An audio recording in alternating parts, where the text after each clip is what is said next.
humble maid, who had worked for years serving a powerful billionaire family, was suddenly accused of stealing a priceless jewel.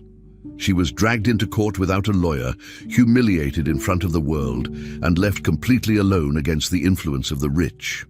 Everyone believed she was guilty because the word of the wealthy carried more weight than her tears and her truth. But in the middle of the trial, when it seemed that nothing could save her, the unexpected happened. The billionaire's own young son, who loved her like a second mother, broke free from his nanny, ran into the courtroom and revealed a shocking secret, changing the entire case forever. Before we continue with this story, don't forget to subscribe to the channel and like the video. Oh, and don't forget to comment below where you're watching us from. We love to know that.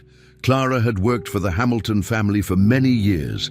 Every day, she cleaned the large rooms of their mansion, took care of the furniture, cooked meals, and always made sure everything was perfect.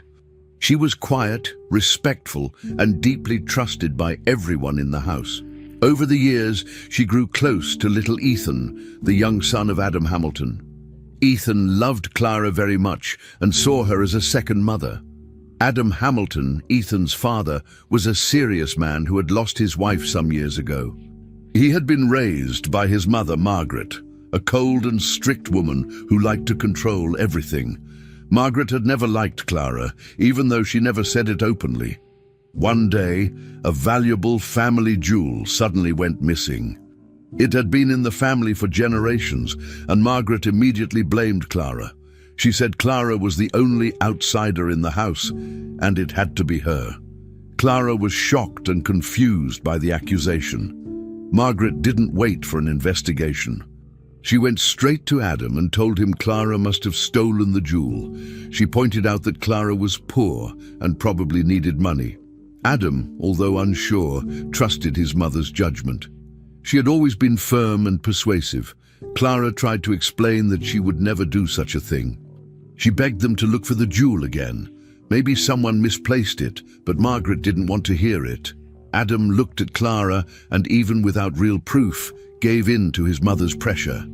He told Clara that she had to leave the mansion. Clara felt heartbroken. After everything she had done for that family, they believed she was a thief. The police were called. Clara was taken to the local police station. The neighbors watched as she was escorted out in tears. She felt humiliated and betrayed. Her only crime had been working honestly for a family that no longer trusted her. At the police station, Clara sat in silence while officers asked her questions. They didn't arrest her, but they treated her like a suspect.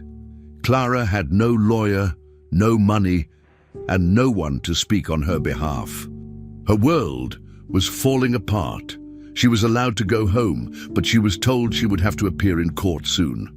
The news spread quickly, and people in the area began to whisper behind her back. Her name was now linked to theft, even though she had never stolen anything in her life. Clara returned to her small house and cried for hours. She thought about how her whole life had changed in a single day. The worst part was not the court summons or even the public shame. It was losing Ethan. She missed his smile, his questions, his hugs. She had taken care of him like her own child.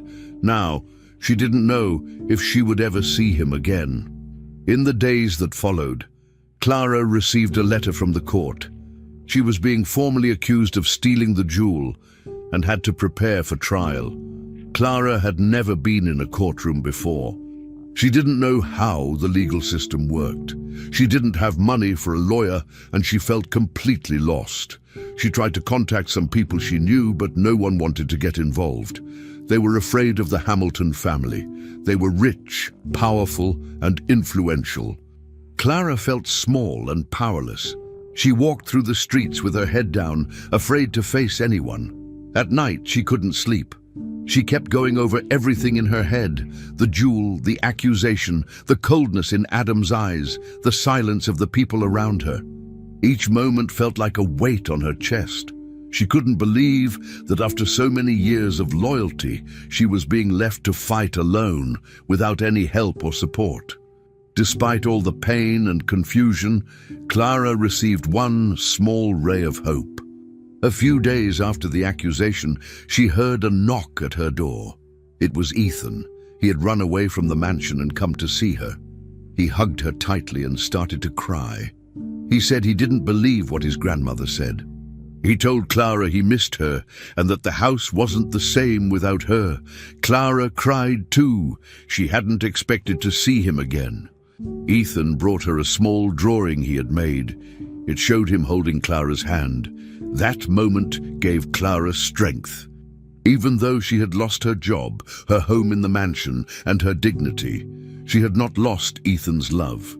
He was too young to help her with lawyers or money, but his visit reminded her that not everyone had turned their back on her. It gave her the courage to keep going. The day of the trial was approaching, and Clara knew she had to find a way to defend herself. She began to collect anything she could that might help. Old photographs, letters of recommendation, testimonies from people she had worked for before the Hamiltons. She visited a legal aid center in the city, hoping someone might help her for free. There, she met a young intern who promised to do what he could, even if he wasn't very experienced. Clara gave him all the information she had. They went over the events of the day the jewel disappeared. She remembered everything, where she had been, what time she cleaned which room, and who else had been in the house. It wasn't much, but it was something. Clara didn't know if it would be enough, but she was determined to tell the truth. She was going to face the Hamiltons in court, not as a servant, but as a woman who refused to be crushed by injustice. While Clara was still trying to understand how she had ended up in such a terrible situation, the Hamilton family was already getting ready to win the case. Clara had no lawyer, no money, and no idea how to deal with a courtroom. She was scared, but tried to stay strong. On the other side, Margaret Hamilton wasted no time. She went straight to her private lawyer and hired the best one in the city. His name was Dr. Marcelo Ribeiro, and he was known for never losing a case involving rich families. Margaret told him to make sure Clara would be seen as guilty in front of everyone. She wanted the trial to be more than a legal matter. She wanted it to be public and dramatic. Soon, newspapers started publishing headlines calling Clara a thief.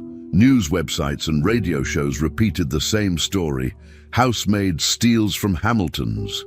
Clara watched her name being destroyed in public before the trial even began. It felt unfair. Adam Hamilton noticed how fast everything was moving. He saw how his mother was handling the case, and although he didn't agree with all her decisions, he stayed quiet. Deep inside, he felt uncomfortable. He remembered how Clara used to care for Ethan, how she always arrived early, worked hard, and never once gave them any reason to doubt her. But at the same time, he trusted his mother. She had raised him alone and always told him what was best for the family. He didn't know what to believe. Adam tried to avoid the media attention and focused on his work, but the guilt stayed in his mind. Every time he passed Clara's old room, he remembered her. He didn't say anything to the lawyer, and he didn't try to stop the media attacks. He was stuck between two sides, one full of respect for his mother and another filled with guilt about Clara. Still, he chose silence. Ethan felt that something was wrong in the house. Clara wasn't there anymore, and no one explained things to him properly. He was only a child, but he understood that people were sad and angry. He asked his father many times where Clara was, but Adam never gave a clear answer. Margaret told Ethan not to worry, saying Clara had done something bad and wouldn't come back. Ethan didn't believe it. He remembered how Clara used to sing to him, help with his homework, and make his favorite snacks. He missed her stories at bedtime and her warm smile. Nothing felt the same without her. The new staff didn't know how to take care of him like she did. One night, Ethan drew a picture of him and Clara, just like the one he gave her before. He kept it hidden in his drawer. Deep down, he hoped that one day she would come back and things would go back to the way they were before. While the Hamilton family prepared for a clean victory, the real investigation seemed to be ignored. Clara tried to gather anything that might help prove her innocence. She asked a neighbor to go back with her to the house to check something. She remembered that there were security cameras near the room where the jewel was kept, but when she asked about the footage, no one gave her a straight answer. Eventually, she learned something strange. The camera that recorded the room had been turned off at the exact time the jewel went missing. That detail seemed important, but nobody was interested in it. Clara told a court official about it, but he said it wasn't relevant without evidence of who turned it off. Clara didn't know how to argue. She wasn't a lawyer. She had no idea who could help her dig deeper into this. That discovery made her more confused. Why would a security camera be off during a robbery? Margaret didn't let anything slow her down. She pushed for the trial date to be moved up, wanting everything to happen quickly. Her lawyer followed her instructions perfectly.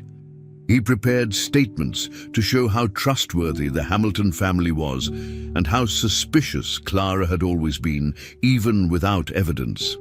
Margaret spoke to journalists and made small, off-record comments that suggested Clara had done this before. Some magazines published rumors that Clara had money problems or a secret debt, which wasn't true. Clara saw her image being destroyed more and more every day. The people who once greeted her on the street now looked away. Even some former friends stopped returning her calls.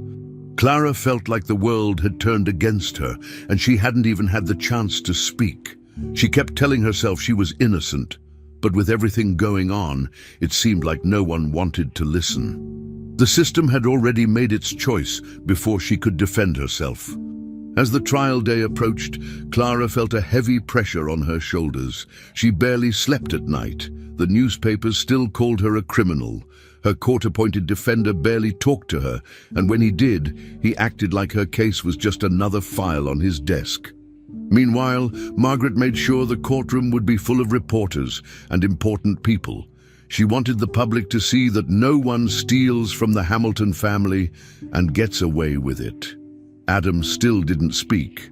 He watched everything happen and told himself it was too late to stop it now. Ethan stayed quiet too, but he still thought about Clara every night. On the outside, it looked like the Hamiltons had already won, but inside Clara, something was still alive, the need to prove the truth. Even with the odds against her, she decided she would fight. She stood up on the morning of the trial with fear in her heart, but ready to face everything. Clara arrived at the courthouse early in the morning. She wore her old work uniform, the same one she used every day when she worked at the Hamilton mansion. It was all she had. She didn't have money to buy fancy clothes or pay for a proper lawyer. Her hands were shaking, but she kept her back straight. Inside the courtroom, people whispered as she walked past. Some looked at her with pity, others with judgment. She sat alone, holding a small bag with a few documents. Her eyes were red, but she fought back the tears. She didn't want to cry in front of everyone. The judge walked in, and the trial began. On the other side of the room, the prosecutor stood up. He had been hired by Margaret Hamilton and was ready to follow her plan. He called Clara an opportunist, someone who got too comfortable inside a rich house and thought she could take what didn't belong to her. Clara just listened, silently. As the prosecutor continued, he painted Clara as someone who had taken advantage of the Hamiltons' trust. He said she had used her position in the house to steal something valuable. He used words like ungrateful, calculated, and fake loyalty. The courtroom was quiet as he spoke. People were listening carefully, and many nodded along as if everything made sense. But Clara knew those things weren't true. She had never stolen anything. Still, without a proper lawyer to defend her, she had no way to stop the accusations. The prosecutor showed photos of the missing jewel and described its value. He explained how Clara had access to the room and made it sound like only she could have taken it. Then he brought in witnesses, people who once worked in the mansion or knew the family. Most of them said things that supported the Hamilton side. Some even changed their words a little to match what the prosecutor needed. The truth didn't seem important. Adam sat near his mother, his arms crossed and his eyes staring at the floor. He didn't speak. He didn't even look at Clara. He had memories of her being kind, caring, and loyal. But he was confused. His mother had told him that justice needed to be done, that Clara had betrayed them. And now everything was happening so fast. He felt stuck. If he spoke up, it would go against Margaret, and he didn't have the strength to do that. So he stayed quiet. Every time Clara glanced in his direction, hoping to see something in his eyes, maybe regret or support, Adam looked away. He was clearly uncomfortable, but he kept his distance. Meanwhile, Margaret sat beside him with confidence. She whispered comments to her lawyer, smiled when things went her way, and acted like the outcome was already decided. To her, this trial was more about power and control than finding the real truth. Clara's voice didn't seem to matter. In the back of the courtroom, Ethan sat with his nanny. He wasn't supposed to be there, but he insisted on coming. No one really noticed him at first. He watched the adults talk, argue, and accuse. He didn't understand everything, but he understood enough. Clara, the person who once held his hand when he was scared, was now standing in the middle of all this. Ethan didn't believe she had done anything wrong. He remembered how she always helped others and never asked for anything. But no one asked him what he thought. He had to sit quietly, watching the people he loved fight in a way he didn't understand. The courtroom felt cold to him. Everyone looked serious. Even his father didn't smile. Ethan kept his eyes on Clara the whole time. He didn't say a word, but inside he wished he could run up and hug her. He didn't want her to feel alone. But children don't get to speak in court. Outside the courtroom, the media was waiting. News cameras were everywhere, and reporters shouted questions to anyone involved. Headlines had already labeled Clara as guilty. Housemaid steals from billionaire family, and Hamilton's betrayed by servant were written in bold letters across websites and newspapers. No one waited for the verdict. The story had already been told, and Clara was the villain. People online posted angry comments about her. Some called her greedy, others said she planned the whole thing from the start. Clara didn't even have a way to defend herself. Her face was on the news, her name was trending, and her life was being destroyed in front of the entire country. She felt like she had no voice. She wasn't famous, rich, or powerful. All she had was her truth, and nobody wanted to hear it. Still, she kept her head up. She reminded herself of her values, of her late mother's advice, and held on to whatever strength she had left. When it was Clara's turn to speak, the courtroom went quiet again. She stood up slowly and walked to the witness stand. Her hands were cold, but she didn't shake. She took a deep breath and looked at the judge. Then she looked straight ahead and spoke clearly. She said she never touched anything that didn't belong to her. She explained how she had worked in that house for years, giving her best every day. She said she had loved Ethan like her own child and never imagined hurting the family. Her voice cracked once, but she didn't cry. She spoke from the heart. She said she knew people had already made up their minds, but she had to say the truth anyway. As she talked, most people didn't react. Some looked bored, others skeptical. It was as if her words had no weight. No one clapped, no one showed support. When she finished, she sat down again, alone, as if nothing she said mattered at all. As the trial continued, small inconsistencies started to appear in the case. During the first days, everything seemed to go exactly as Margaret Hamilton had planned. But slowly, some details began to stand out. A few people close to the Hamilton family were suddenly unavailable or unwilling to speak.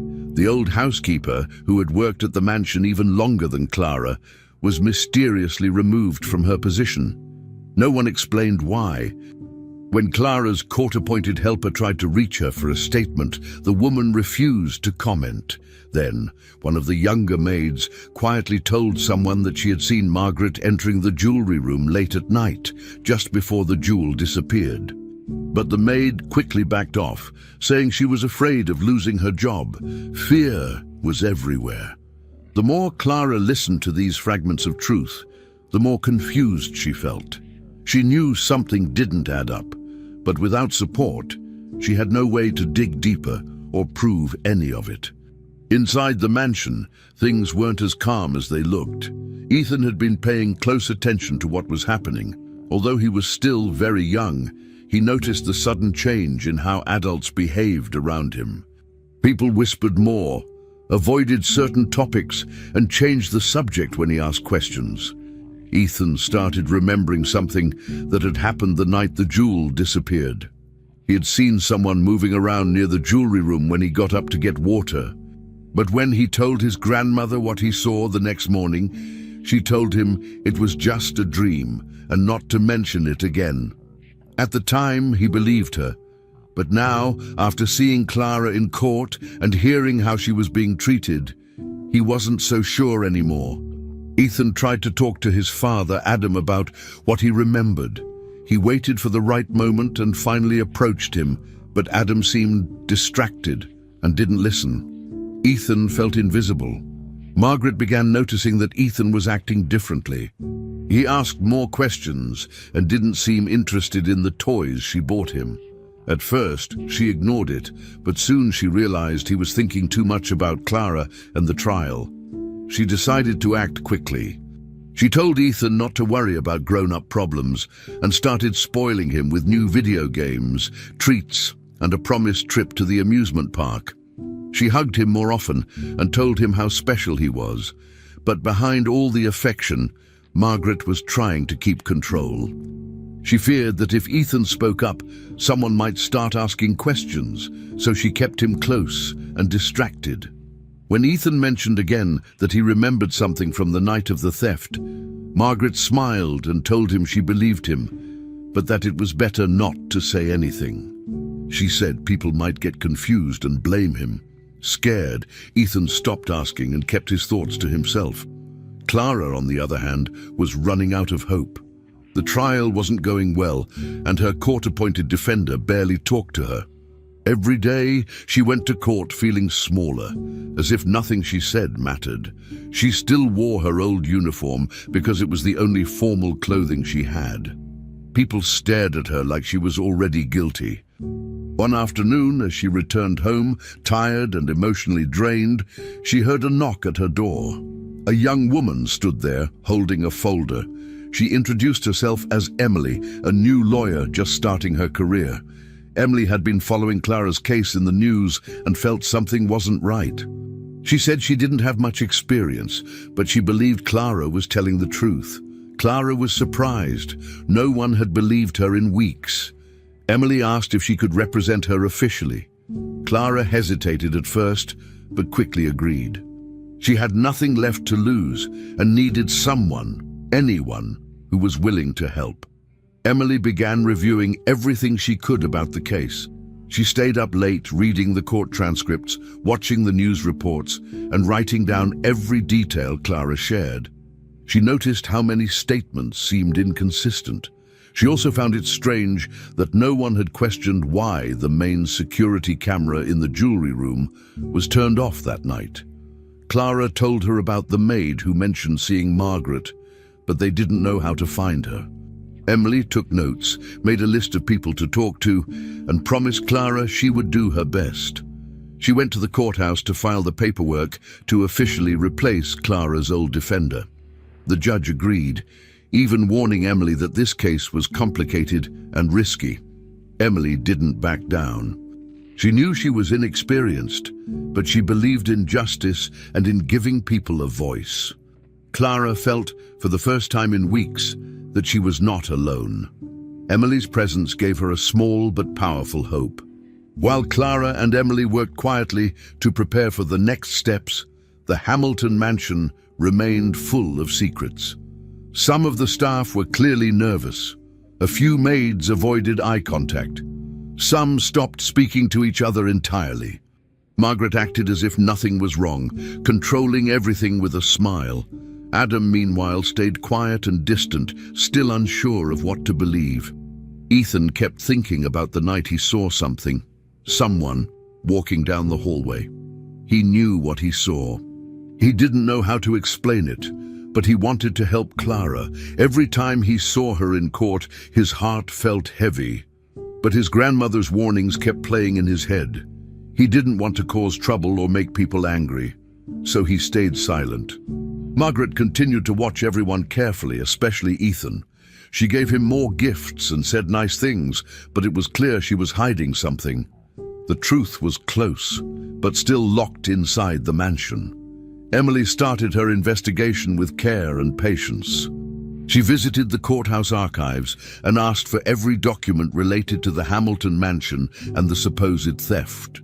As she read through the reports, she noticed small mistakes that didn't make sense. Times didn't match, notes from officers were incomplete, and the record about the broken camera seemed too vague. It looked as if someone wanted to hide more than they revealed. Emily compared the information with Clara's statements, and things didn't align. Clara had always been clear about where she was that night, but the reports ignored some of her words. Emily returned to Clara and asked more questions, writing everything in her notebook. The more she learned, the more she realized this case was not about a simple theft. Something deeper was being covered up.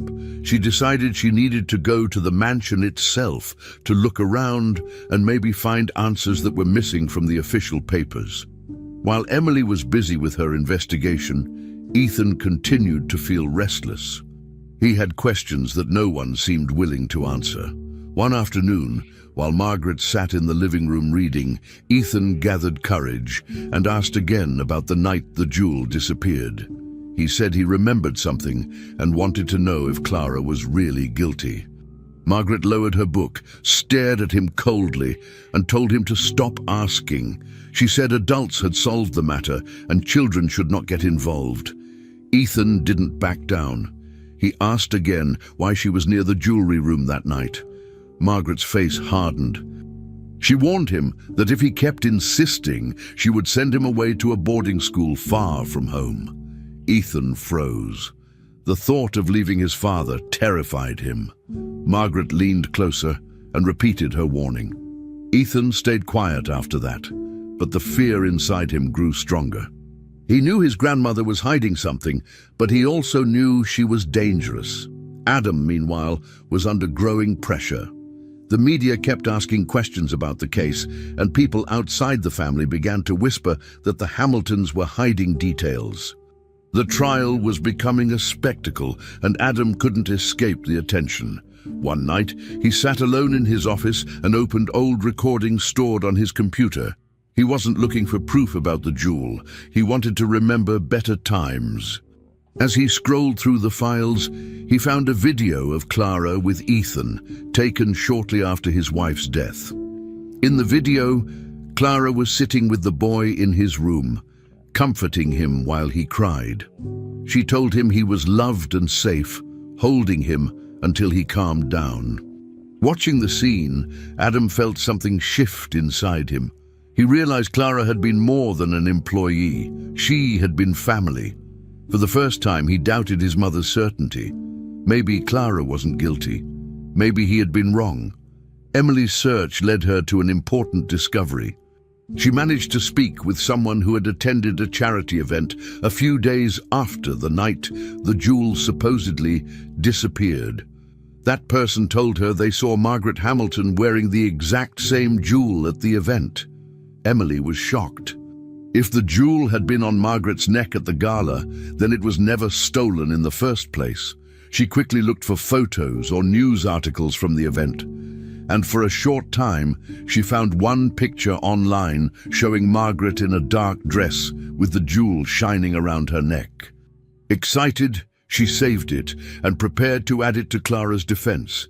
But the next day, when she checked again, the photo was gone. The website had removed it, and the source refused to talk. It was as if the evidence had been erased overnight. Emily realized that Margaret's influence reached far beyond the courtroom. She had power to make things disappear. The loss of the evidence frustrated Emily, but it didn't stop her. She returned to Clara with the story and explained what she had found. Clara wasn't surprised. She always suspected Margaret had more to do with the case than anyone admitted. Hearing that the jewel had been seen in public only made her more certain. Emily promised to keep searching, even if the picture was gone. She suggested they try to contact other guests who were present at the event. Maybe someone else had noticed the jewel. Clara agreed, even though she felt the walls closing in around her. Each day in court was harder, and the accusations grew louder. She had almost no allies, except for Emily and her memories of Ethan. Clara thought about him often, hoping he still believed in her. For Emily, the missing evidence was not an end, but a clue. Proof that Margaret was desperate to keep the truth hidden, which meant they were getting closer. Inside the Hamilton household, Margaret began to feel the pressure too. She could sense Adam's silence was not the same as before, and Ethan's behavior made her uneasy. She knew Emily was digging into the case, and even if the young lawyer was inexperienced, she feared persistence could lead to results. Margaret told herself she had to act before things got out of control. She tightened her control over the staff, warning them not to speak to anyone outside. She kept Ethan busy with gifts and distractions, though his eyes betrayed his doubts. With Adam, she used guilt, reminding him of family honor and responsibility. Margaret's determination grew stronger. She had built her life on power and reputation, and she would not allow a servant to destroy it. But for the first time, cracks were showing. People were asking questions, and secrets were harder to control. Margaret realized the circle was closing in. If she wanted to protect herself, she would need to take drastic action. On the third day of the trial, the atmosphere inside the courtroom was tense. The judge sat in his chair, the lawyers prepared their notes, and Clara tried to remain calm, even though she felt broken inside. Emily whispered encouragement, telling her to stay strong. The Hamilton family occupied their usual seats, with Margaret looking confident as always. Adam sat quietly, his expression unreadable. The trial was moving forward like the other days, with the prosecution continuing to attack Clara's character. Suddenly, the heavy doors of the courtroom opened, and Ethan slipped inside, having escaped from the nanny who was supposed to watch him. People turned in surprise as the boy ran straight to Clara. Without hesitation, he wrapped his arms around her waist, holding her tightly as if to protect her. Then in a loud voice, he pressed his small hand over her mouth and said, "Shh! I know who did this, Mommy." The entire courtroom froze in shock. The sudden outburst created chaos in the room. Journalists raised their cameras, people murmured, and the judge called for order. Clara froze, holding Ethan close, unsure of what was happening. Margaret's face turned pale, and Adam immediately stood up. The judge asked for the boy to be removed, but Adam interrupted. He stepped forward, his voice shaking as he said that Ethan should be allowed to speak. He explained that his son had been quiet for weeks, holding something inside, and now he needed to be heard. After a short hesitation, the judge agreed. Ethan looked around nervously, then at Clara, before speaking again. His small voice filled the silence of the courtroom. He said that one night, after waking up for water, he saw his grandmother, Margaret, in the office. He saw her holding something shiny and hiding it inside a box. He also heard her whisper to herself that Clara would be an easy target. His words made everyone in the room go silent again. The prosecutor quickly tried to take control of the situation. He stood up and argued that Ethan was just a child, too young to understand what he saw or heard. He said children often confuse dreams with reality and reminded the court that memories could be unreliable. Margaret leaned back in her chair, trying to regain her composure, but her fingers tapped nervously against her armrest. Ethan, however, did not back down. He insisted he was telling the truth. He described the box where Margaret had hidden the jewel, a dark wooden box with a golden lock kept inside her office desk. He also repeated the exact words she had said: "Clara will be an easy target." The details were too specific to ignore. People in the courtroom exchanged looks, whispering to one another. Even the judge frowned, realizing that Ethan's testimony could not be dismissed so easily, especially because of the precision of his account. Clara stood frozen, her heart racing. She couldn't believe Ethan had spoken up in front of everyone. Tears filled her eyes, not from sadness this time, but from relief. For the first time since the nightmare began, someone had told the truth out loud, and it came from the person she loved most in the world. Emily immediately reacted, rising to her feet and telling the judge that Ethan's statement was crucial and must be investigated. She pointed out that the boy had no reason to lie and that his details matched with the inconsistencies already found in the case. The judge agreed to pause the session and ordered an inquiry into Ethan's testimony. Adam, standing nearby, looked torn between shock and guilt. He finally dared to meet Clara's eyes, and what he saw there made him lower his head in shame. He realized how blind he had been to the truth and how much Clara had suffered unfairly. Margaret, who until then had controlled every part of the process, showed her first signs of weakness. She tried to stay calm, but her lips trembled slightly as she whispered something to her lawyer. Her confident expression was gone, replaced by unease. For years, she had manipulated situations, silenced voices, and shaped reality to fit her desires. But now, her own grandson had spoken against her, and she couldn't stop him. Journalists scribbled notes furiously, some already preparing headlines about the shocking twist. Reporters whispered that the perfect Hamilton image was falling apart. Adam sat still, visibly shaken, while Ethan leaned against Clara, holding her hand tightly. Margaret finally raised her voice, saying Ethan was confused and manipulated by Clara, but her words lacked their usual force. Everyone could see her composure cracking. The mask she had worn so carefully was starting to slip, and for the first time, people questioned her role in the case. The judge announced that the trial would be temporarily suspended.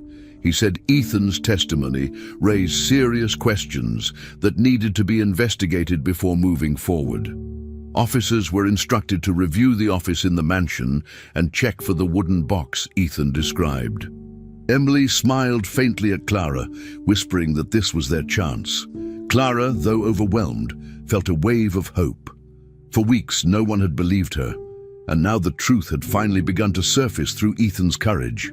Margaret sat in silence, her body tense, her hands clenched together. She knew the circle was closing in. Adam placed a protective arm around his son, still unable to process everything he had heard. The courtroom emptied slowly, filled with tension and whispers of change. For the first time, Clara walked out not as a defeated woman, but as someone who might still have a future. And beside her, Emily knew the fight had only just begun. With the investigation now open, the Hamilton mansion felt different. Tension grew in every corner of the house, and for the first time, Adam decided he could no longer stay silent. He waited until Ethan was asleep, and then went to his mother's office. Margaret was sitting behind her large desk, pretending to read, but she knew why he was there. Adam closed the door and demanded the truth. His voice was firm, louder than he had ever spoken to her before. He asked why Ethan had described her actions so clearly, why the box the boy mentioned matched details no child could invent. Margaret looked at him with sharp eyes, but she realized her control over him was slipping.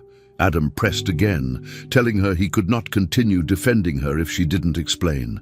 The air between them was heavy, and finally, Margaret stood up. She began to speak, her voice calm but filled with bitterness, ready to confess her reasons. The conversation quickly turned into a heated argument. Adam accused his mother of destroying Clara's life without real evidence.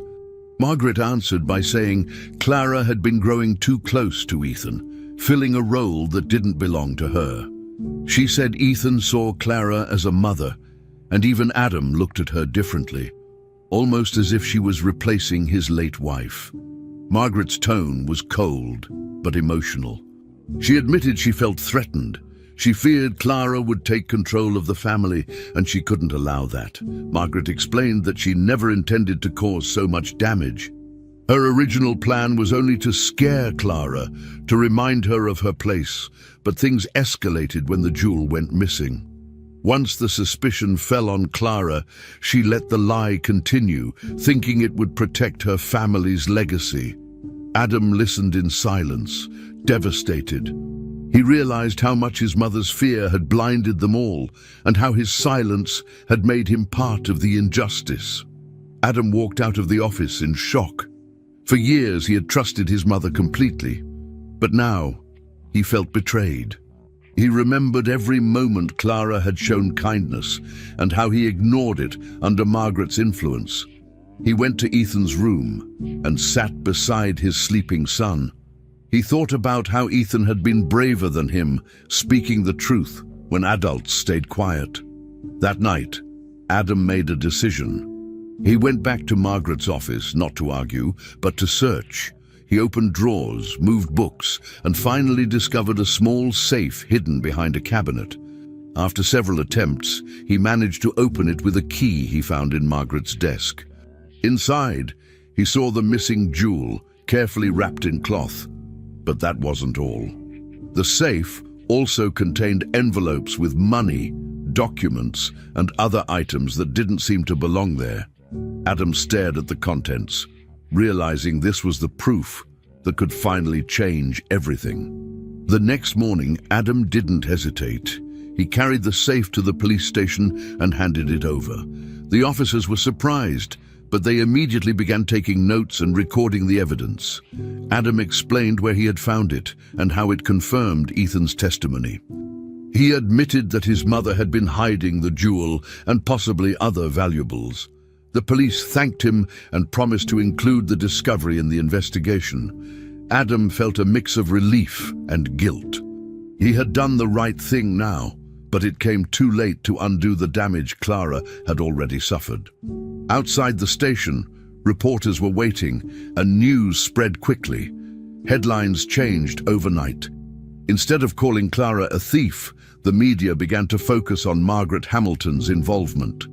The public, who had been so quick to judge Clara, started questioning the family's power and secrets. For the first time, Clara's name appeared alongside words like innocence and injustice. This time, things were different. Emily presented the discovery of the jewel and explained that it had been found hidden inside Margaret's office safe. She also pointed out the other suspicious items, suggesting there could be more behind the story. The judge allowed Clara to speak again, and she told her story with more confidence than before. Her voice was steady as she repeated that she had never stolen anything. She talked about her years of loyalty, her love for Ethan, and her respect for the Hamilton household. The courtroom listened closely, and this time people didn't dismiss her words. Reporters wrote down every detail, cameras focused on her face, and even members of the public who had once believed she was guilty now began to feel sympathy. Emily's arguments grew stronger, supported by the physical evidence. The entire case shifted, and Clara was no longer seen as the accused, but as a victim of a powerful family's lies. Margaret was forced to sit in the courtroom and watch the truth unfold. For the first time, her control was gone. She didn't speak, her eyes fixed on the floor as the prosecution tried to recover, but failed. Adam sat on the other side, holding Ethan close, finally breaking free from his mother's influence. He felt ashamed for not protecting Clara sooner, but he was determined to support her now. Ethan, though still a child, felt proud that his voice had made a difference. Clara, standing tall, looked at them both with mixed emotions. She had suffered humiliation, pain, and fear, but at that moment she saw a path toward justice. The people who once turned their backs on her were beginning to see the truth. The weight of lies was finally lifting, and for the first time, the future didn't seem hopeless. The case was far from over, but Clara finally had proof on her side, and the world was starting to listen. With the safe evidence and Adam's testimony now part of the case, the courtroom atmosphere changed completely. For weeks, Clara had sat in silence, treated like a criminal, but now the weight was shifting in her favor. Emily stood before the judge with a carefully prepared presentation. She showed a timeline of events, starting with the night the jewel disappeared and ending with the discovery of Margaret's secret safe. Every step of the story revealed how Margaret had manipulated the situation, creating a false narrative that made Clara look guilty. The prosecution tried to interrupt, but the judge allowed Emily to continue. The evidence was too strong to ignore. Clara, sitting beside her lawyer, felt her hands shaking, but this time from relief. For the first time in months, she wasn't invisible. Her truth was being spoken out loud in front of everyone. She lowered her head and whispered a quiet prayer, thanking for the chance to finally be heard.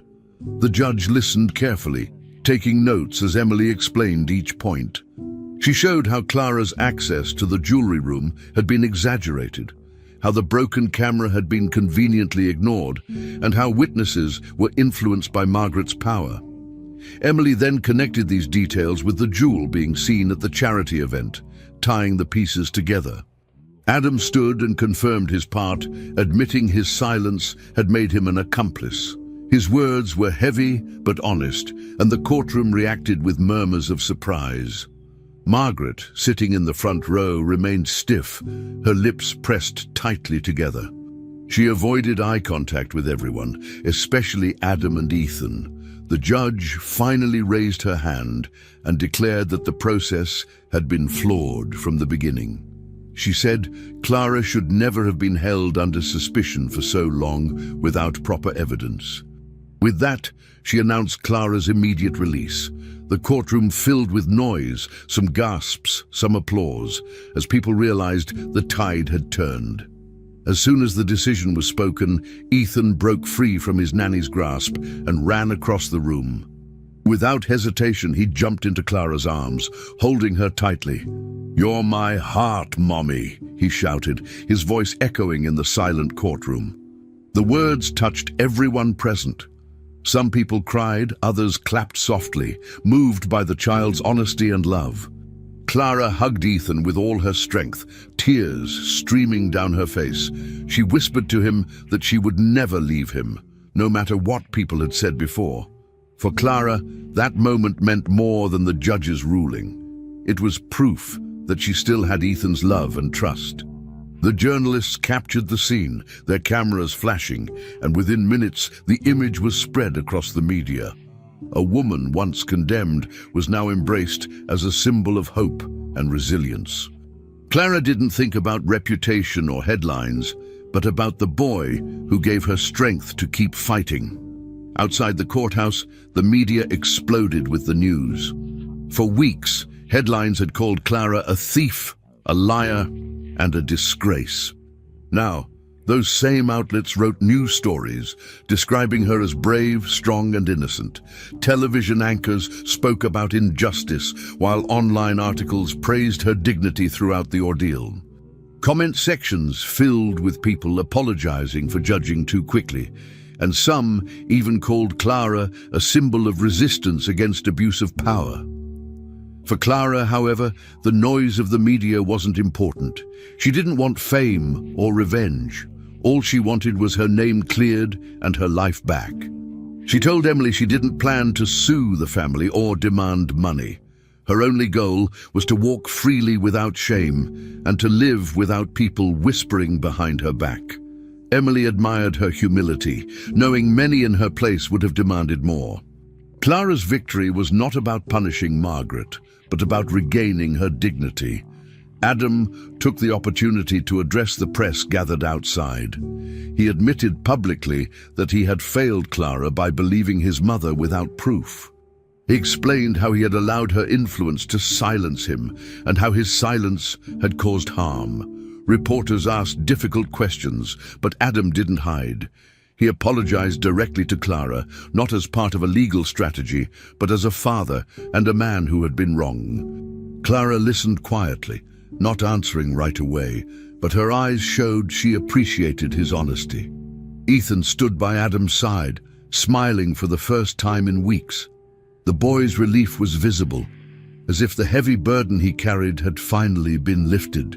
For the first time since the trial began, father and son stood together, united in truth rather than in fear. Clara felt grateful for Ethan's courage and for Adam's change of heart. For her, their sincerity was enough to begin healing. Margaret, however, could not escape the consequences. The judge announced that she would be called to a new hearing to answer for her actions. The discovery of the jewel, the manipulation of witnesses, and her attempt to frame Clara were now part of a new case. Margaret didn't react outwardly, but her pale face betrayed her shock.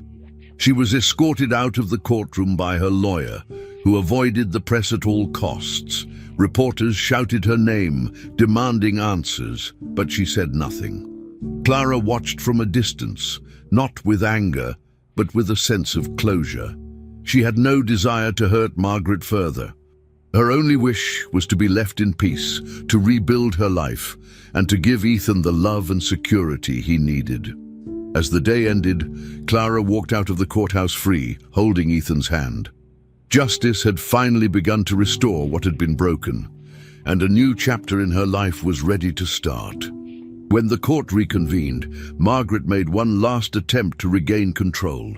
She raised her head high, spoke with authority, and tried to convince the judge and the jury that everything being said against her was false.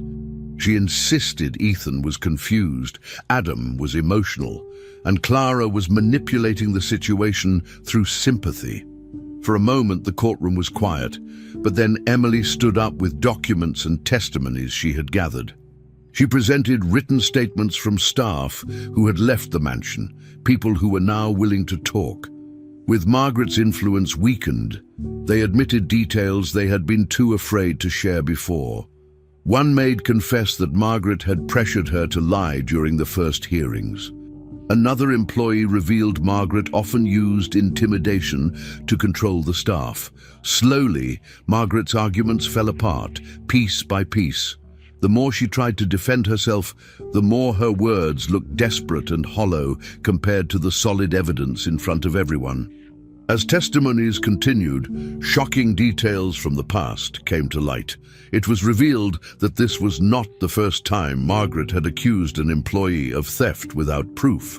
Years earlier, a gardener had been dismissed under similar circumstances, accused of stealing valuable items that were never actually proven missing.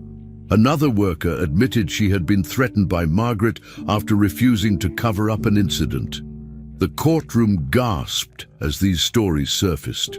They painted a pattern of behavior that showed Margaret's obsession with control and her willingness to destroy others to protect her image. The prosecutor, who at the beginning of the case had been firmly on her side, changed his stance. He asked for a criminal investigation against Margaret, listing charges such as perjury, defamation, and obstruction of justice. The judge nodded and agreed that the matter could no longer be ignored. Margaret, who once appeared untouchable, now sat in silence, exposed in front of everyone. Clara listened to everything, tears in her eyes. Not tears of pain this time, but of relief. After so many humiliations, so many days of doubt, she was finally hearing the truth acknowledged in front of the world. The judge declared her officially innocent, clearing her of all charges. The courtroom erupted with noise as reporters quickly sent the news across the country. On live broadcasts, Clara's name appeared with words like "innocence confirmed" and "justice done." For months she had been called a thief, but now the nation saw her as a victim of lies and cruelty. Clara held Ethan's hand tightly as she left the courthouse, no longer ashamed. Outside, people clapped. Some even apologized to her directly for believing the false accusations. She felt a weight lift from her chest. Her life had been broken apart by lies, but her name was clean again. This was all she had wanted from the beginning, not revenge, but truth. The days after the verdict brought Clara unexpected attention. Job offers began arriving from wealthy families who admired her resilience. Some offered her generous salaries, others promised comfortable housing and stability. But Clara politely declined each one. She told Emily that she needed time to rest, to heal, and to decide her future without rushing. She had spent too long living under the shadow of others' power and accusations. Now, she wanted peace. She dreamed of spending quiet days with Ethan, walking freely through the streets without fear of whispers or judgment. Emily supported her decision, knowing that Clara deserved the freedom to choose her own path. Clara was not interested in becoming a symbol or living in the spotlight. She only wanted to reclaim her life and dignity. For the first time in months, she could wake up in the morning without fear of what people thought of her. That was her true victory. Emily's role in the trial did not go unnoticed. Lawyers, judges, and even journalists praised her determination and courage. She had entered the case as an inexperienced young lawyer, unsure if she could handle the responsibility, but she had proven herself capable. Newspapers began calling her the rising star of justice, and law firms reached out with offers. Emily, however, remained humble. She said the case was not about her, but about fighting for someone who had been treated unfairly. Still, when Clara hugged her and thanked her with tears in her eyes, Emily allowed herself to feel proud. She had made a difference, and that was why she had chosen to become a lawyer. In private, she admitted to herself that the trial had changed her too. She now knew she had the strength to face powerful people and win. Seeing Clara free was her greatest reward, and she carried that moment in her heart with gratitude. Meanwhile, the Hamilton family faced a new reality. Ethan asked Adam if he could spend more time with Clara, saying he felt safe with her. Adam, though hesitant at first, agreed, realizing it was what his son truly needed. He had seen Clara's love for Ethan, and he no longer doubted her intentions. For Adam, the trial forced him to look at himself differently. He regretted his silence and the blind trust he had given his mother. He decided to rebuild his values and his relationship with Ethan, putting honesty before pride. Margaret, on the other hand, was left isolated. Friends distanced themselves, her influence in society collapsed, and she now faced her own criminal charges. The woman who once controlled everything had lost her power. Clara, Emily, Adam, and Ethan walked out of the courthouse that final day with their lives changed forever. Lies had nearly destroyed them, but truth had given them a second chance. Margaret entered the courtroom, but this time she was no longer the accuser. She was the one standing at the defendant's table, facing the same justice system she once controlled with her money and influence. The evidence against her was overwhelming. The jewel had been found inside her own safe. Testimonies from former employees confirmed her history of intimidation and lies. Records also revealed money transfers and valuables hidden without proper documentation. The prosecutor listed the charges clearly: false accusation, harassment, and misappropriation of family assets. Margaret sat still, her once proud posture now heavy with shame. She tried to defend herself, saying everything she did was for the good of her family, but her words carried no weight anymore. The judge listened, considered the facts, and then gave the verdict. Margaret was guilty. Her sentence was strict but fair: house arrest, a heavy financial penalty, and permanent removal from any control over the Hamilton fortune. Adam watched the trial with mixed emotions. He had grown up obeying his mother's every word, but now he saw her stripped of the power she had used for so long. When the sentence was read, he didn't feel joy. Instead, he felt a deep sadness, knowing how far she had gone to hold on to control. But at the same time, he knew it was necessary. Justice had to be done. Once court was adjourned, Adam officially stepped into his new role as the leader of the Hamilton businesses. Reporters asked how he planned to move forward, and his answer surprised many. He said the family empire would no longer operate with arrogance or fear. He promised to lead with transparency, fairness, and respect for all workers. For Adam, this was not only about saving the family's reputation, but also about repairing the damage caused by years of silence. His first step was to rebuild trust, starting with Clara. Adam reached out to Clara personally. He met her not as an employer or accuser, but as someone who respected her strength. He told her he'd been inspired by her courage and by the injustice she endured. He shared an idea for a foundation dedicated to helping women who had been falsely accused or unfairly treated, just like her. Adam admitted the idea came from seeing Clara's suffering and her determination to keep her dignity. Clara listened carefully. She didn't want to return to the mansion or to her old life as a servant, but when Adam explained she would not work as staff, but as the director of the foundation, Clara smiled. This was different. It was a chance to use her painful story to help others. Clara accepted, not out of obligation, but because she believed something good could come from everything she had endured. It was the beginning of a new chapter, one she chose freely. Emily celebrated Clara's decision as much as Adam did.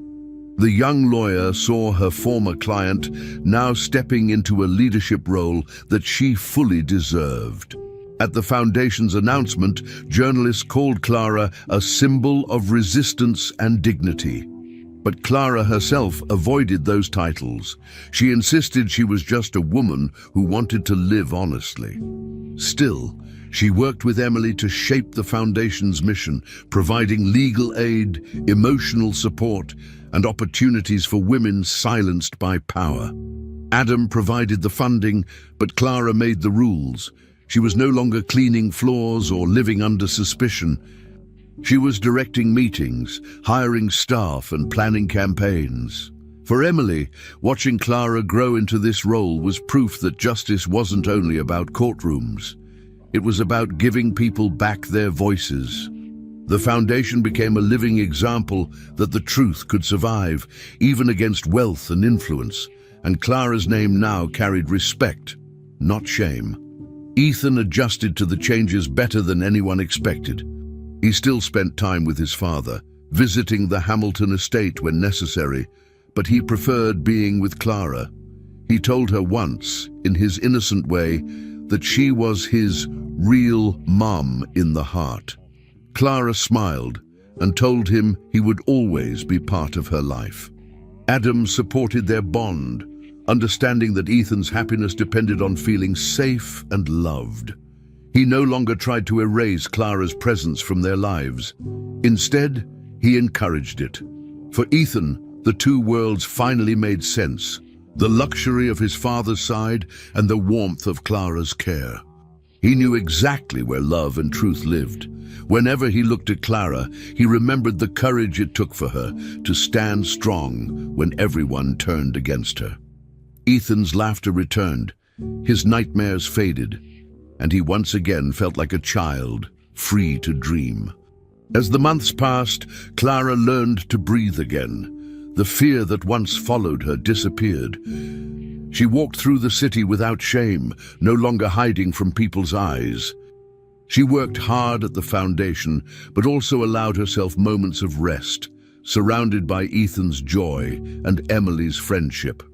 One evening, after a long day, Clara stepped outside and watched the sunset.